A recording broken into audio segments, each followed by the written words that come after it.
Yes, good afternoon. Good afternoon. तो last class में हम टाइप्स ऑफ कंपनी हमने स्टार्ट किया था। हमने पब्लिक प्राइवेट कंपनी के बारे में बात की थी और वन पर्सन कंपनी है ना, ओपीसी के बारे में हम बात कर रहे थे। और हमने स्टार्ट किया था ओपीसी, एंड ओपीसी आपका कवर है 2 सबसेक्शन 62 में, राइट। 2 सबसेक्शन 62 ओपीसी में हमने कवर किया और हमने बोला कि अभी ओपीसी भी एक तरीके की क्या है, प्राइवेट कंपनी। आपका फर्स्ट डे है? फर्स्ट डे है, अच्छा ऑफलाइन फर्स्ट डे। क्या नाम है आपका? ओके, और ऑफलाइन, ठीक है। तो हमने बात की थी कि ओपीसी है वो भी एक तरीके की क्या है, प्राइवेट कंपनी है ना। और 2013 जब कंपनीज एक्ट आया था तो ओपीसी के कंसेप्ट को इंट्रोड्यूस किया गया। हमने बात की कि 1% कंपनी लिमिटेड बाय शेयर हो सकती है, लिमिटेड बाय गारंटी हो सकती है, या अनलिमिटेड लायबिलिटी की कंपनी हो सकती है, ठीक। तो जब भी हम 1% कंपनी की बात करेंगे तो 1% कंपनी जो है वो इट्स ये एक 1% कंपनी कौन इनकॉर्पोरेट कर सकता है? एक नेचुरल पर्सन जो कि इंडियन सिटीजन हो, चाहे वो रेसिडेंट इन इंडिया हो या ना हो। अगर वो रेसिडेंट इंडिया है तो प्रीसीडिंग फाइनेंशियल ईयर में उसको 120 डेज इंडिया में स्टे किया हुआ होना चाहिए, ठीक है। और हमने एक बात की थी कि 1% कंपनी जो व्यक्ति इनकॉर्पोरेट करता है, ठीक है, तो 1% कंपनी का सोल मेंबर मतलब, क्योंकि 1% कंपनी में तो मिनिमम और मैक्सिमम मेंबर एक ही हो सकता है, तो वो सोल मेंबर को भी ये कंडीशन पूरी करनी है और इस सोल मेंबर को अपना एक क्या बनाना पड़ता है, नॉमिनी। तो चाहे सोल मेंबर हो या चाहे नॉमिनी हो, natural person, citizen of India, चाहे वो रेसिडेंट हो या ना हो, ये तीनों कंडीशंस जो हैं वो सोल मेंबर को भी कंप्लाई करनी होती है और नॉमिनी को भी कंप्लाई करनी होती है, ठीक। तो सवाल ये पूछा जाए कि यश, आप अपने आप को अनम्यूट करके पूछें सवाल, प्लीज डोंट टाइप चैट। मैं रिपीटेडली यही बात बोलती हूँ बार बार। पूछिए यश, क्या पूछना चाहते हैं?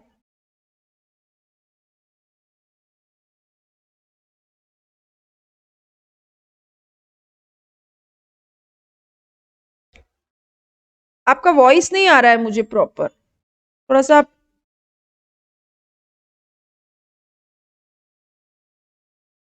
वॉइस नहीं आ रहा है मुझे। रुकिए, आप क्या पूछ रहे हैं कि ओपीसी फ्यूचर में नॉर्मल प्राइवेट कंपनी और पब्लिक कंपनी में कन्वर्ट कर सकते हैं, नहीं कर सकते? हम पढ़ेंगे यश, आएगा ये सब अभी अपने टॉपिक, ठीक है यश। ये कन्वर्जन वाले टॉपिक्स में हम पढ़ेंगे कि ओपीसी कौन सी कंपनी में कन्वर्ट हो सकती है या नहीं हो सकती है, लेकिन उसके लिए कुछ specific procedure we need to follow. Okay okay, ठीक, चलिए। तो अब सवाल ये कि क्या 1% कंपनी के सोल मेंबर को अपना एक नॉमिनी अपॉइंट करना मैंडेटरी है क्या? जवाब हाँ, 1% कंपनी के मेंबर को एक नॉमिनी बनाना पड़ेगा जो कि उसके ही जैसा होना चाहिए, ठीक है। अच्छा, एक व्यक्ति कितने ओपीसी बना सकता है? एक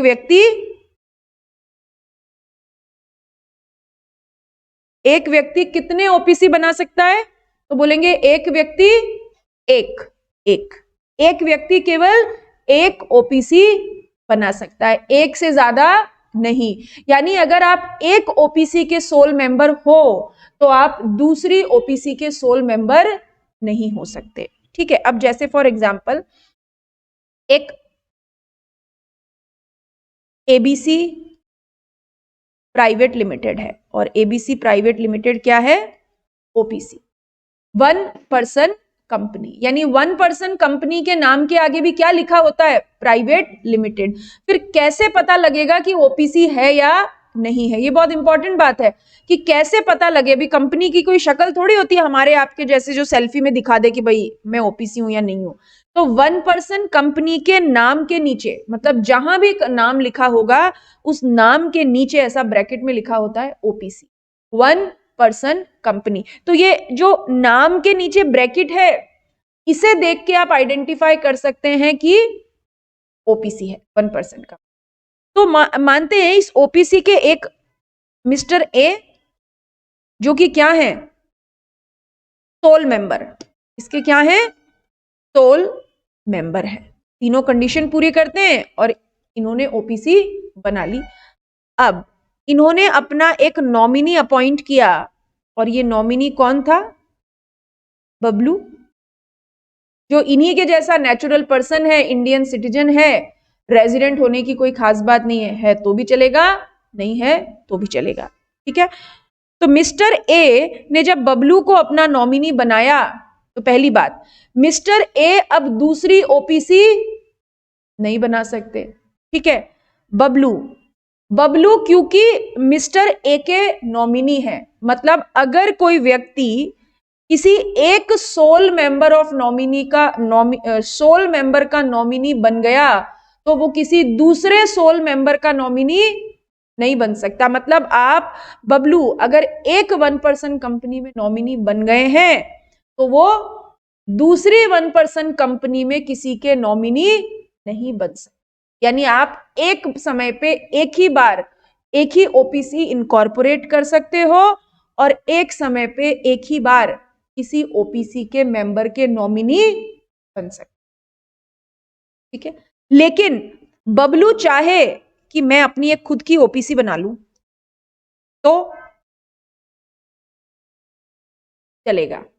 मनाही किसके लिए है, आप किसी और के नॉमिनी नहीं बन सकते हो, लेकिन आप खुद की ओपीसी तो बना सकते हो। तो फर्स्ट पॉइंट क्या लिखा, no person shall be eligible to incorporate more than a OPC. एक से ज्यादा ओपीसी नहीं इनकॉर्पोरेट करनी है और become nominee in more than such company, और एक से ज्यादा कंपनी में आप नॉमिनी भी नहीं बन सकते। No minor shall become member और नॉमिनी ऑफ ओपीसी। माइनर न तो 1% कंपनी का मेंबर बन सकता है, न ही किसी का नॉमिनी बन सकता है, कारण वो बेनिफिशियल इंटरेस्ट होल्ड, मतलब वो कहते हैं कि जो माइनर होता है ही is not competent to contract, तो ना तो वो मेंबर बन सकता है ना नॉमिनी बन सकता है, ठीक है। लेकिन बेनिफिशियल इंटरेस्ट होल्ड कर सकता है। बेनिफिशियल इंटरेस्ट मतलब अगर कुछ फायदे वाली बात हो तो वो बेनिफिशियल इंटरेस्ट तो ले सकता है, बट उसके ऊपर लाइबिलिटीज नहीं डाली जा सकती, ठीक है। एक समय पे 1% कंपनी सेक्शन 8 कंपनी में कन्वर्ट नहीं हो सकती। सेक्शन 8 कंपनी का मतलब होता है नॉन प्रॉफिट मेकिंग कंपनी, ठीक है। एक 1% company section 8 non profit making company में नहीं कन्वर्ट हो सकती, न ही वो नॉन प्रॉफिट मेकिंग कंपनी हो सकती है। यानी अगर कोई 1% कंपनी होगी तो बिजनेस करके प्रॉफिट कमाने वाली ही होगी। एक 1% कंपनी एनबीएफसी एक्टिविटीज कैरी नहीं कर सकती। NBFC stands for non banking right financial company. Non banking financial company, इसका मतलब क्या, एक कंपनी जो कि बैंक नहीं है लेकिन फाइनेंशियल एक्टिविटी, क्या बोला मैंने, एक कंपनी जो कि बैंक नहीं है लेकिन फाइनेंशियल एक्टिविटी करे, उसे कहते हैं नॉन बैंकिंग फाइनेंशियल कंपनी। तो 1% कंपनी ऐसी फाइनेंस वाली एक्टिविटीज नहीं कर सकती, नहीं अलाउड है, ठीक है। ना ही किसी दूसरी कंपनी की सिक्योरिटीज में इन्वेस्ट कर सकती है। मतलब 1% कंपनी किसी दूसरी कंपनी के शेयर्स, डिबेंचर्स नहीं खरीद सकती है, रिस्ट्रिक्टेड है, रिस्ट्रिक्शन है, ठीक है। चलिए अगली बात। नाउ एक 1% कंपनी की paid up share capital maximum हो सकती है 50 लाख। एक 1% कंपनी की paid up share capital maximum 50 lakh, ठीक है। और उसका average annual turnover 2 crore maximum, ठीक है। 50 lakh maximum paid up share capital या उसका टर्नओवर मैक्सिमम 2 करोड़, ठीक है। छोटी कंपनी है, 1% कंपनी है।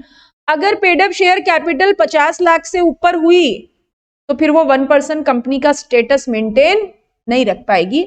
अगर उसका एनुअल टर्नओवर 2 करोड़ से एक्सीड हुआ तो भी 1% कंपनी का स्टेटस मेंटेन नहीं रख पाएगी। यानी 50 लाख की पेड अप शेयर कैपिटल या 2 करोड़ तक का टर्नओवर, ठीक है। अब हुआ क्या, एक 1% कंपनी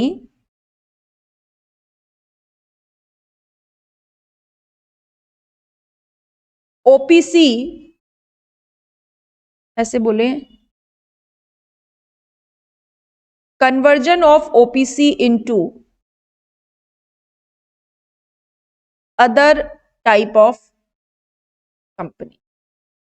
1% कंपनी का क्या किसी दूसरी तरीके की कंपनी में कन्वर्जन हो सकता है? 2 तरीके हो सकते हैं। एक होता है वॉलेंट्री। वॉलेंट्री मतलब एक 1% कंपनी बनी और थोड़े समय बाद लगता है कि नहीं नहीं, ये 1% कंपनी वाला तो कंसेप्ट बढ़िया नहीं है, या तो हम प्राइवेट कंपनी में कन्वर्ट हो जाएं या पब्लिक कंपनी में कन्वर्ट हो जाए। वॉलेंट्री कर सकते हो, ठीक है। लेकिन after expiry of 2 years from the date of incorporation, DOI stands for date of incorporation, ठीक है। यानी जिस दिन कंपनी इनकॉर्पोरेट हुई थी उसके 2 साल खत्म होने के बाद अगर आप चाहो तो उसे दूसरी कंपनी में कन्वर्ट कर सकते हो। दूसरा, नहीं, 2 years से पहले नहीं कर सकते, ठीक है। और दूसरा है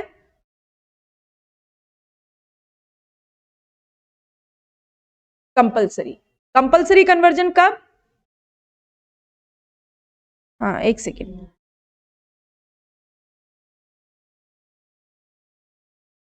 if paid up share capital exceeds rupees 50 lakh और हाँ टर्नओवर एक्सीड्स 2 करोड़, ठीक है। अगर paid up share capital 50 lakh से ज्यादा हुई या टर्नओवर 2 करोड़ से ज्यादा हुआ तो कंपलसरी दूसरी टाइप ऑफ कंपनी में कन्वर्जन करना ही पड़ेगा। कितने समय में? With in 6 month. नोट कर लीजिए, वॉलेंट्री कन्वर्जन, कंपलसरी कन्वर्जन।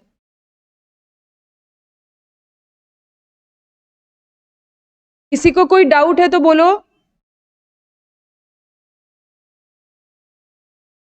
यश, अक्षिता, अनीशा, अनुराग, भाविका, चारुल, दीपांशु, गौरांगी, गिरधर, हर्षिता, इशिका, काव्या, खुशी, मिकी, मुस्कान, कोई डाउट है? पारस, राघव, श्रेष्ठा, रितिशा, सुरभि, कुछ डाउट है?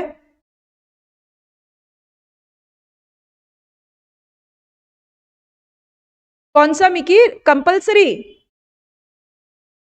ओके, कंपलसरी कन्वर्जन का मतलब होता है कि मतलब आपके पास चॉइस नहीं है। आपने 1% कंपनी बनाई लेकिन आपको 1% कंपनी का स्टेटस छोड़ना पड़ेगा।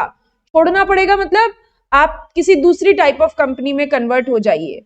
अगर आपकी paid up share capital 50 lakh से ज्यादा हो गई, क्यों? क्योंकि ओपीसी का स्टेटस मेंटेन करने के लिए मुझे paid up share capital maximum कितनी चाहिए थी? 50 लाख, या टर्नओवर कितना चाहिए था? 2 करोड़। तो दोनों में से अगर कुछ भी एक्सीड हो जाता है, कुछ भी बदल जाता है, तो फिर क्या करना पड़ेगा? Compulsory other type of company में कन्वर्जन करना ही पड़ेगा। और कितने समय में? जब भी ऐसा कुछ हुआ उसके 6 महीने के अंदर। अभी ठीक है क्या? क्लैरिटी आई? कुछ और पूछना है? ओके,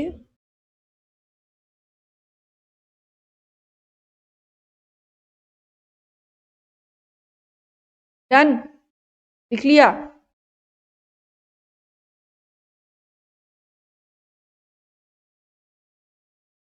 यही बात यहाँ पे लिखी हुई है कि अगर वॉलेंट्री कन्वर्ट होना चाहे तो 2 साल के बाद, और अगर threshold limit of paid up share capital increase हो गई 50 लाख या एवरेज एनुअल टर्नओवर एक्सीड हो गया 2 करोड़ से, तो फिर खुद को कन्वर्ट करना पड़ेगा अदर काइंड ऑफ कंपनी में 6 मंथ।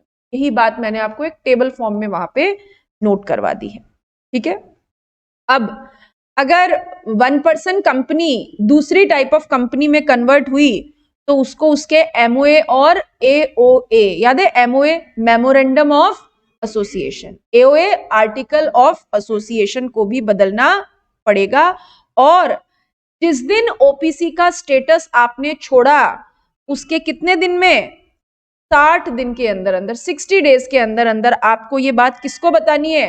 आरओसी। याद है हमने ये पढ़ा था आरओसी फर्स्ट इनिशियल क्लास में, आरओसी रजिस्ट्रार ऑफ कंपनीज। तो जो भी आपके स्टेट का आरओसी है उसको बताना पड़ेगा कि भाई इस दिन से हम ओपीसी का स्टेटस मेंटेन नहीं करते हैं, ठीक है। समझ में आई बात? कुछ कंफ्यूजन, कोई doubt?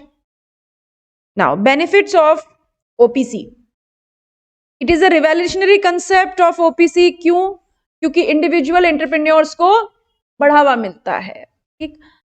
ट्रेमेंडस opportunities for small businessman and traders, मतलब छोटे बिजनेसमैन एंड ट्रेडर्स जिनका पेड अप शेयर कैपिटल और टर्नओवर बहुत ज्यादा नहीं है, अगर वो भी कंपनी फॉर्म में बिजनेस करना चाहे तो उनके लिए दरवाजा खुला हुआ है। कौन सा वाला? ओपीसी। क्योंकि 1% कंपनी है, पेड अप शेयर कैपिटल कम है, टर्नओवर कम है, तो कंप्लायंसेस भी कम है। मतलब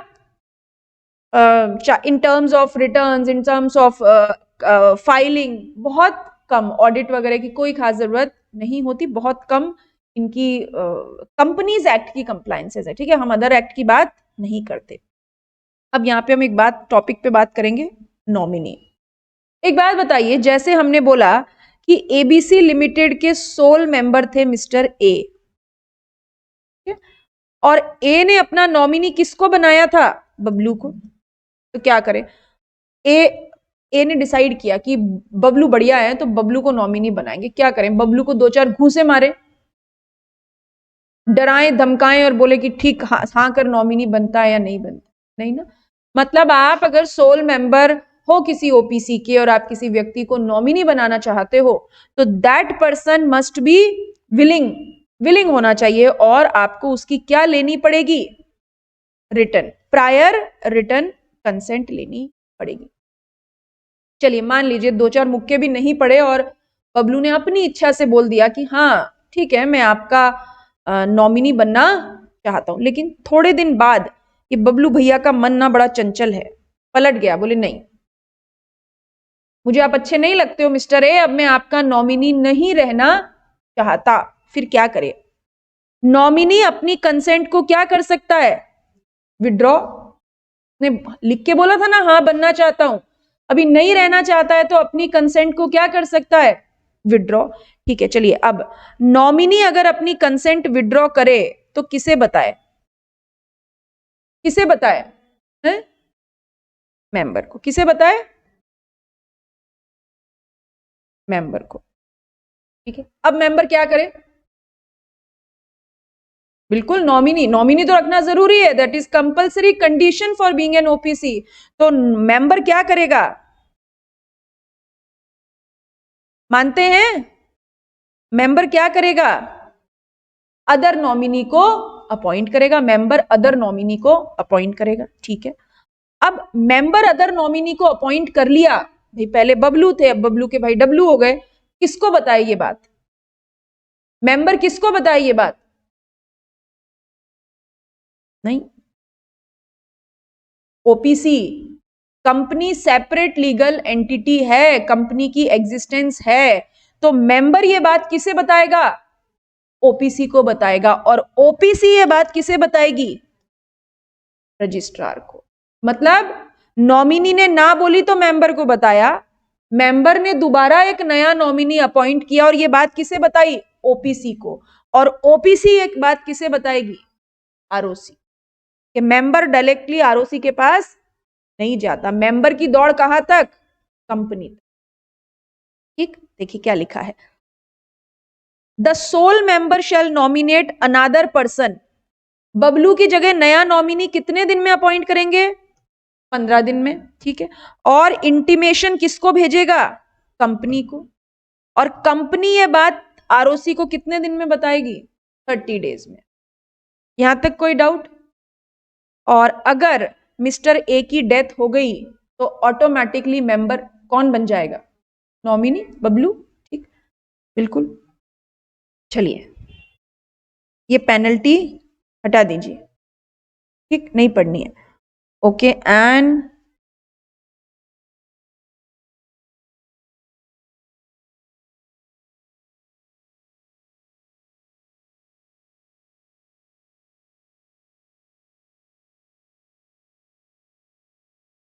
ये नीचे का टॉपिक अभी हम होल्ड कर रहे हैं। क्यों होल्ड कर रहे हैं? क्योंकि जब हम मीटिंग्स पढ़ेंगे ना तो उसके साथ हम ये कवर अप करेंगे, इसलिए यहां पे नहीं पढ़ रहे हैं टाइप्स ऑफ कंपनी में। ठीक, अच्छा, अब हमने पढ़ा था ओपीसी जो होती है, 1% कंपनी जो होती है, लिमिटेड बाय शेयर हो सकती है या नहीं हो सकती है?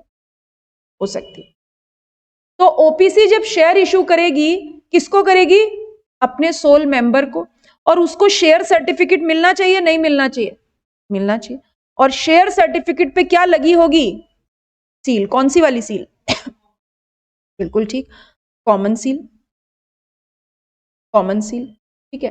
And such common seal shall be affixed. Affixed मतलब लगाई जाएगी। ये कॉमन सील किसकी प्रेजेंस में लगाई जाएगी? वन डायरेक्टर और person authorize by board and TS. ठीक है।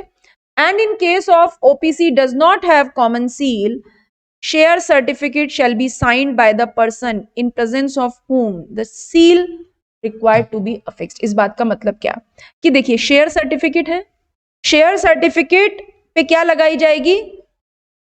Common seal. ये कॉमन सील किसके ऑफिशियल सिग्नेचर है? कंपनी के। लेकिन कंपनी का तो कोई फिजिकल शेप नहीं है, फिजिकल माइंड नहीं है, हमारे आपके जैसे वो बिल्कुल चौकन्नी होके नहीं देख सकती कि ऑफिशियल कॉमन सील लगनी चाहिए या नहीं लगनी चाहिए। कोई फर्जी तरीके से कहीं पर भी कॉमन सील नहीं लगा सकता क्या? लगा सकता है।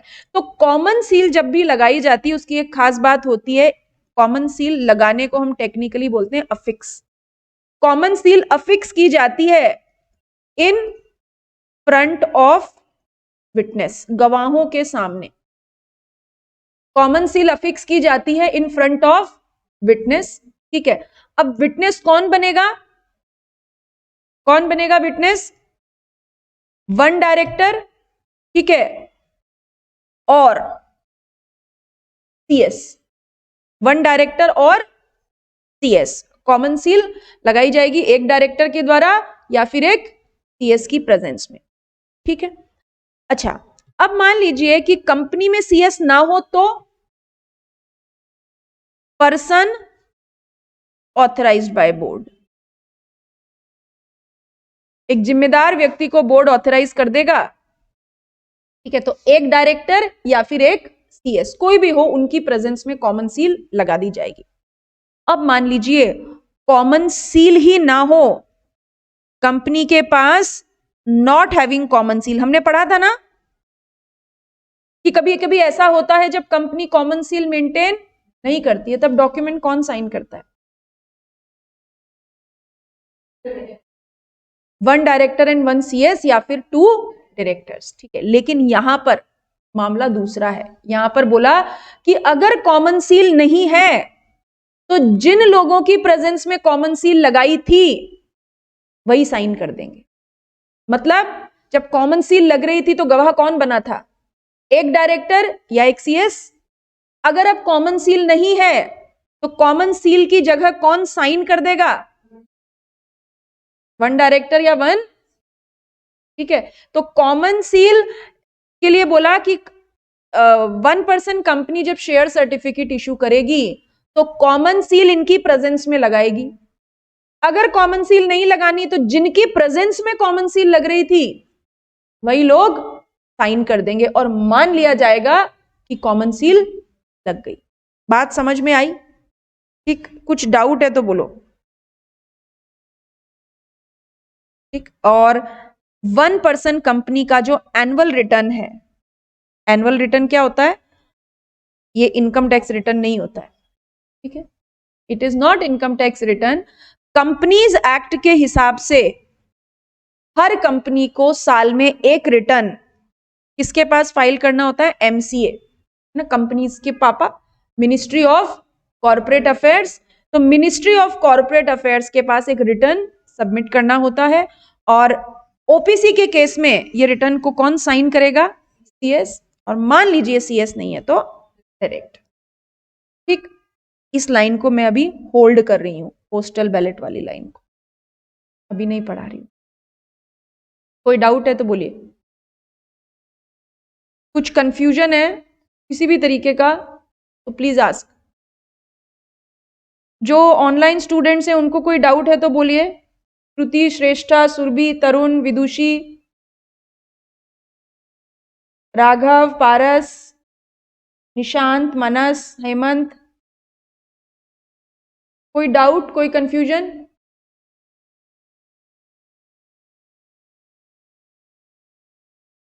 Okay,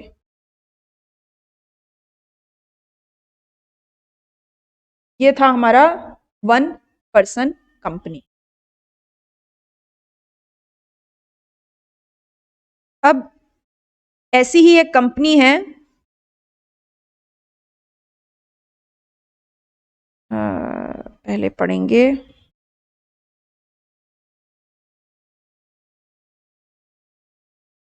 section 8 company. ठीक, section 8 company stands for non profit making company, है ना। It's a non profit making company. आपने एक नाम सुना होगा, जनरली यूज भी करते हैं, NPO, non profit making organisation. ये नॉन प्रॉफिट मेकिंग ऑर्गेनाइजेशन क्या करते हैं?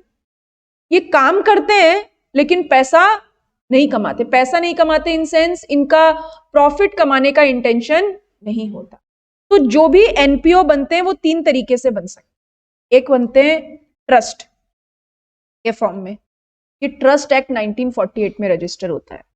दूसरा फॉर्मेट इनका हो सकता है, ये बन सकते हैं कोऑपरेटिव सोसाइटी के फॉर्मेट में, जो कोऑपरेटिव सोसाइटीज एक्ट 1912 में रजिस्टर होता है। तीसरा ऑप्शन होता है कंपनीज एक्ट, यानी जब भी कोई नॉन प्रॉफिट मेकिंग ऑर्गेनाइजेशन होगा उसका कॉन्स्टिट्यूशन या तो ट्रस्ट हो सकता है या कोऑपरेटिव सोसाइटी हो सकता है या कंपनी भी हो सकता है। और अगर कंपनी है तो वो कंपनीज एक्ट में रजिस्टर होगी, और कौन से सेक्शन में? सेक्शन 8 में। ठीक है, तो नॉन प्रॉफिट मेकिंग ऑर्गेनाइजेशन का जो सबसे ऑर्गेनाइज्ड फॉर्मेट है वो क्या है? कंपनी। कंपनी फॉर्म में नॉन प्रॉफिट मेकिंग ऑर्गेनाइजेशन बने, और वही हम पढ़ने वाले हैं। और कहां लिखा हुआ है? सेक्शन 8। अब ये जो नॉन प्रॉफिट मेकिंग कंपनीज होती हैं, इनके पास पैसा कहां से आता है? प्रॉफिट तो कमाती नहीं है। डोनेशंस, ग्रांट्स, चैरिटीज, सब्सिडीज, यही पैसा आता है। और देने वाला डोनेशन क्यों देता है? ऐसे कि भाई संक्रांति है तो दान पुण्य तो करना ही चाहिए।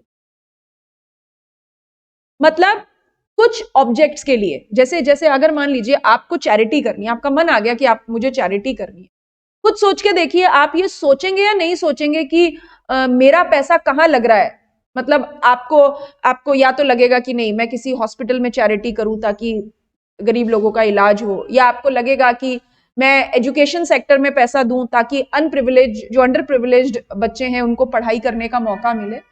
तो जो भी ऑर्गेनाइजेशंस चैरिटी करती हैं डेफिनेटली किसी ऑब्जेक्ट के लिए चैरिटी करती होंगी।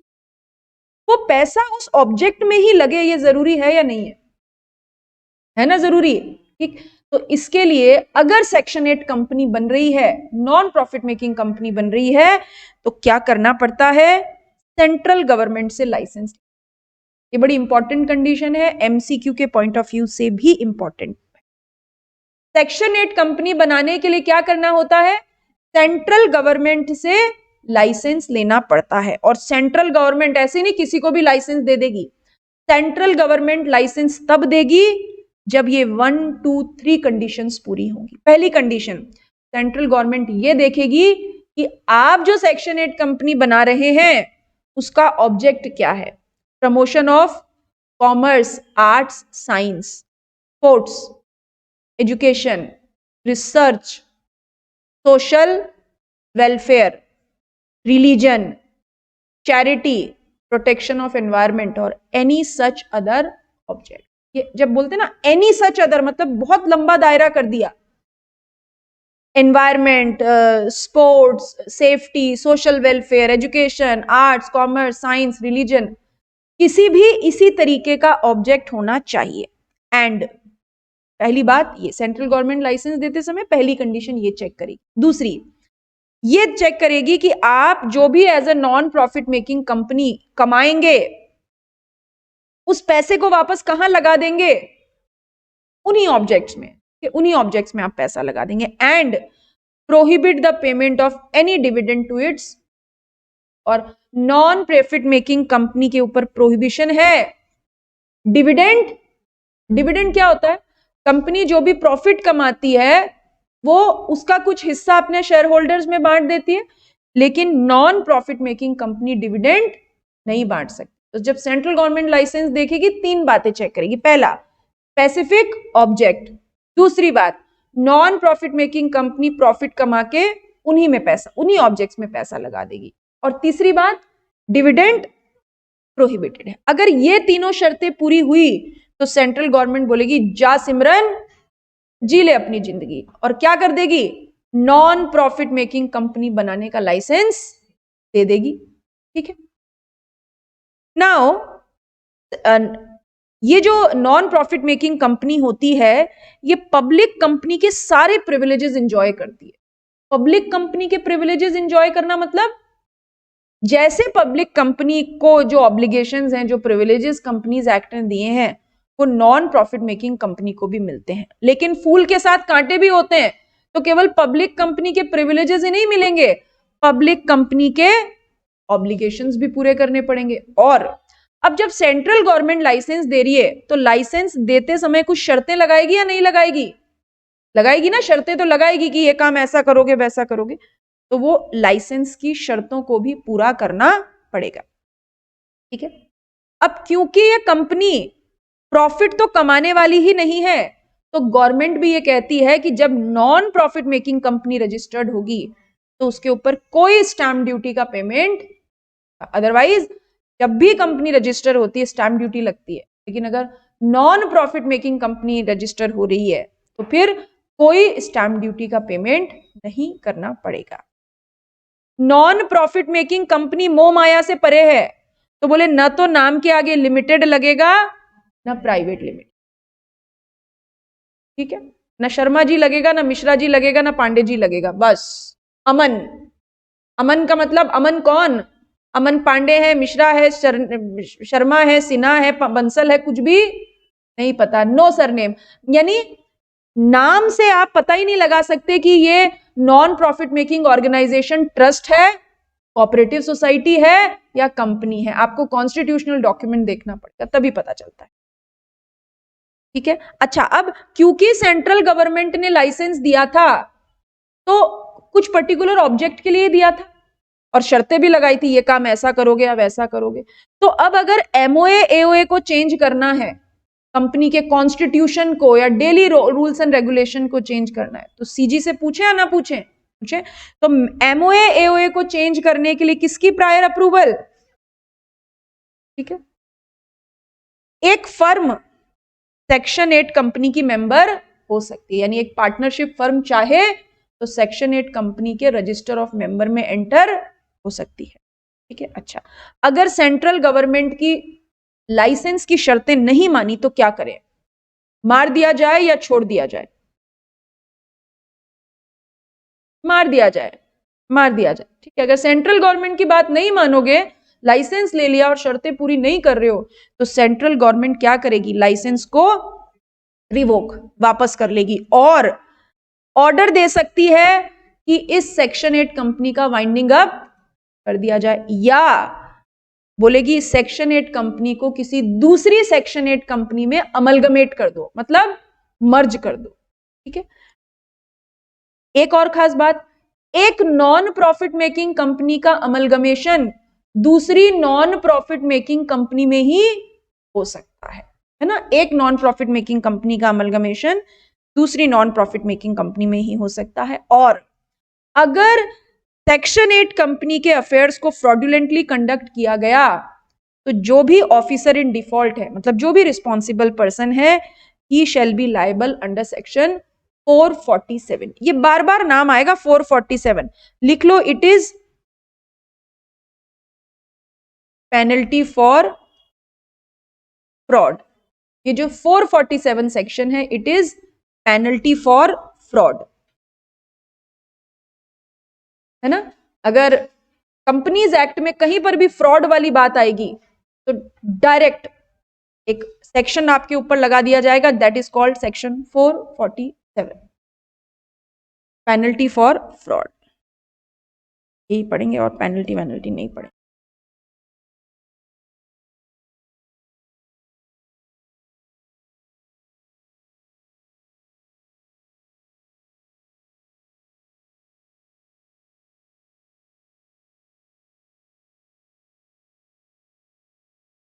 ठीक है,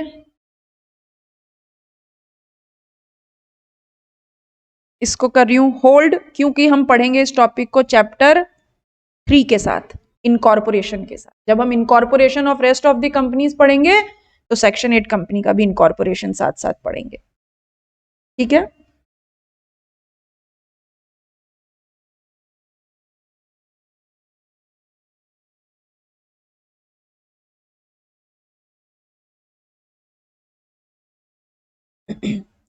अच्छा, नाम सुना है गवर्नमेंट कंपनी, और ये वाला नाम सुना है गवर्नमेंट डिपार्टमेंट, है ना। गवर्नमेंट डिपार्टमेंट है क्या, किसी के फादर हैं जॉब में गवर्नमेंट डिपार्टमेंट में? नहीं। जो ऑनलाइन स्टूडेंट्स हैं उनमें? ओके, यश कहते हैं, पीएसयू। देखिए, गवर्नमेंट डिपार्टमेंट होता है जिसके एम्प्लॉय को सैलरी कौन देता है? गवर्नमेंट। जैसे पीडब्ल्यूडी, जैसे इंडियन रेलवेज, ठीक है, जैसे इनकम टैक्स डिपार्टमेंट, ये सब गवर्नमेंट डिपार्टमेंट हैं। इनके एम्प्लॉयज को सैलरी कौन देता है? गवर्नमेंट। लेकिन गवर्नमेंट कंपनी के एम्प्लॉय को सैलरी कौन देगा?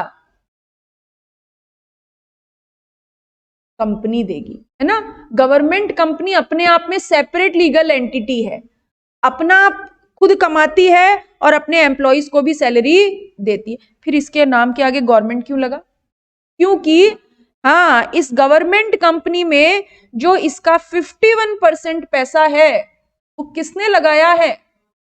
या तो सेंट्रल गवर्नमेंट ने, या स्टेट गवर्नमेंट ने, या सेंट्रल और स्टेट मिलके, या एक से ज्यादा स्टेट गवर्नमेंट, जैसे पंजाब गवर्नमेंट, दिल्ली गवर्नमेंट, ठीक है। मतलब सेंट्रल लगाए, स्टेट लगाए, सेंट्रल स्टेट मिलके लगाए, एक से ज्यादा स्टेट गवर्नमेंट लगाए, कैसा भी, ठीक है। और गवर्नमेंट कंपनी की सब्सिडरी कंपनी, मतलब अगर गवर्नमेंट कंपनी किसी दूसरी कंपनी को कंट्रोल करती है, तो वो दूसरी वाली भी बेचारी अपने आप क्या हो जाती है? Government company. तो देखिए क्या लिखा, government company means a company in which at least 51% of paid up share capital, जिसकी कम से कम 51% paid up share capital is held by central government, state government, central state दोनों, या एक से ज्यादा स्टेट गवर्नमेंट, ठीक है। अच्छा, और जो कंपनी गवर्नमेंट कंपनी नहीं है, मतलब अगर जिसमें गवर्नमेंट ने पैसा नहीं लगाया है, वो क्या हो जाएगी? वो क्या हो जाएगी? नॉन गवर्नमेंट कंपनी, सिंपल, ठीक है।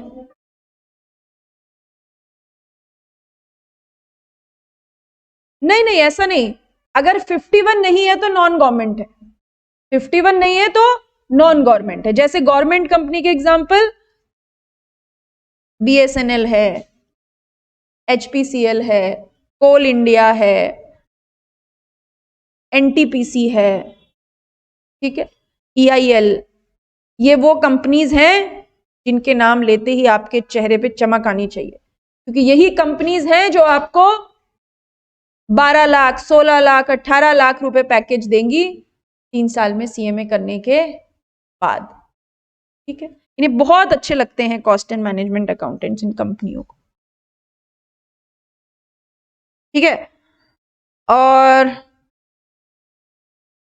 आज की आखिरी बात, लिस्टेड कंपनी जिसके शेयर्स स्टॉक एक्सचेंज में लिस्टेड हो, है ना। RSE स्टैंड्स फॉर, नरे नहीं भाई,